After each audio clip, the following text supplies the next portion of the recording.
As we emerge from the COVID-19 pandemic, it is worth asking the question, how much money did Pfizer make from COVID?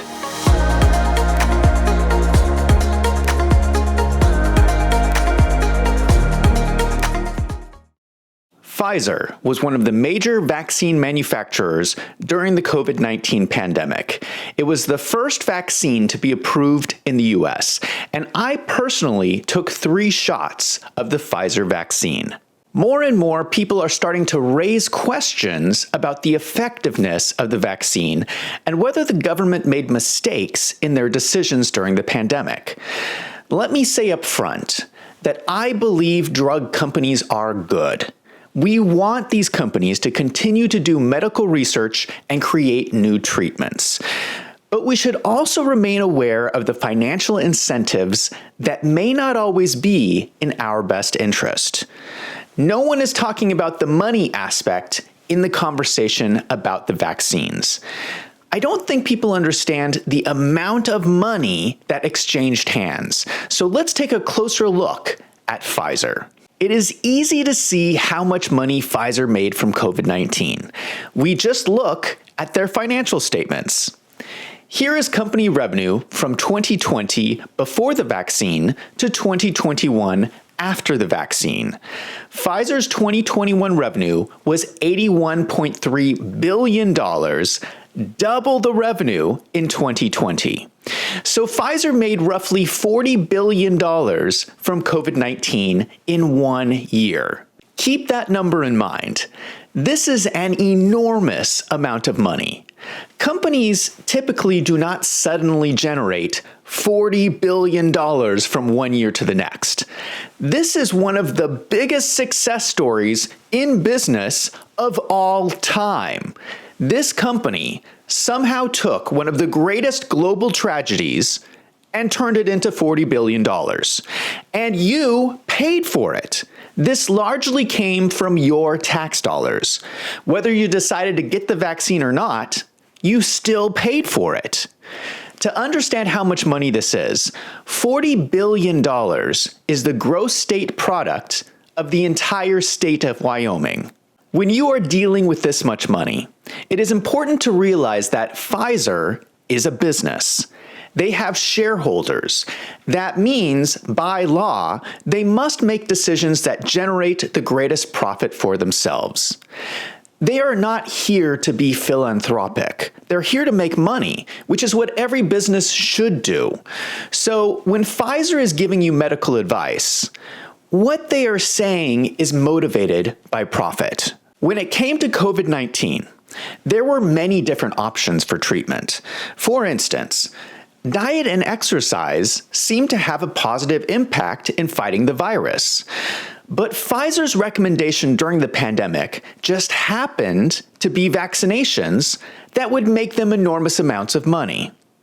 Promoting diet and exercise would not make them any profit. Pfizer CEO Albert Bourla personally received $24.3 million in compensation for 2021. That is a 15% increase over the previous year. He is also incentivized to promote the solution that would generate the most profit. Let's look at members of Congress. Congress passed the bills that paid for the vaccines with your tax dollars. Here is a list of the top companies invested in by members of Congress in 2019, the year before the pandemic. Out of all the potential companies that people could invest in, Pfizer is number 5. 48 members of Congress held large investments in Pfizer between $2.6 million and $8.3 million each. Now, do you think that affected their decisions? Additionally, Pfizer has given out more than $25 million for lobbying for vaccine programs since 2020. All of this means that Congress also has a financial incentive to choose a solution that would make Pfizer more profit. Pfizer also spends enormous money on advertising. Pfizer was the largest pharmaceutical company to spend on social media ads in 2020, totaling $55 million.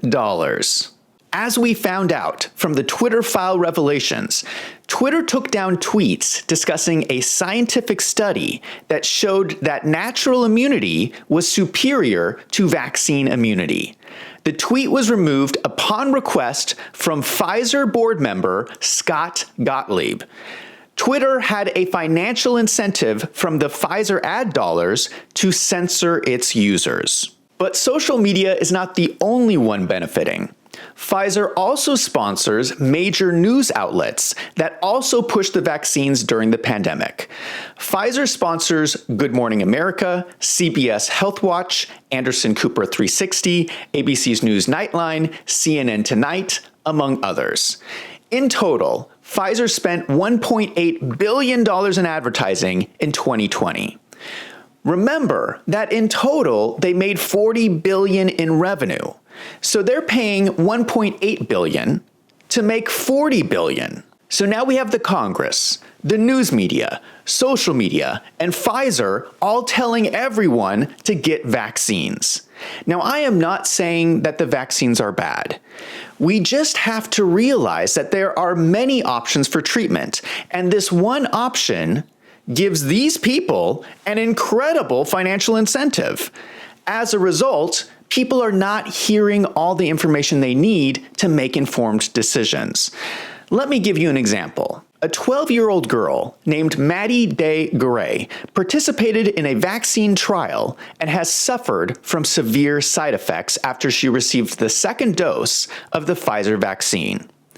She was normal prior to receiving the vaccine, and now she is in a wheelchair. She developed gastroparesis, nausea and vomiting, erratic blood pressure, memory loss, brain fog, headaches, dizziness, fainting, seizures, verbal and motor tics, menstrual cycle issues, lost feeling from the waist down, lost bowel and bladder control, and at one point needed a feeding tube because she lost her ability to eat. The Vaccine Safety Research Foundation created a 30-second commercial and purchased airtime to run the commercial during Saturday Night Live and Meet the Press to raise awareness about vaccine side effects before the upcoming FDA Advisory Committee meeting to review Pfizer data on the COVID vaccine for children. The ad was initially accepted, but then pulled at the last minute with no explanation. Now, you don't have to believe this little girl.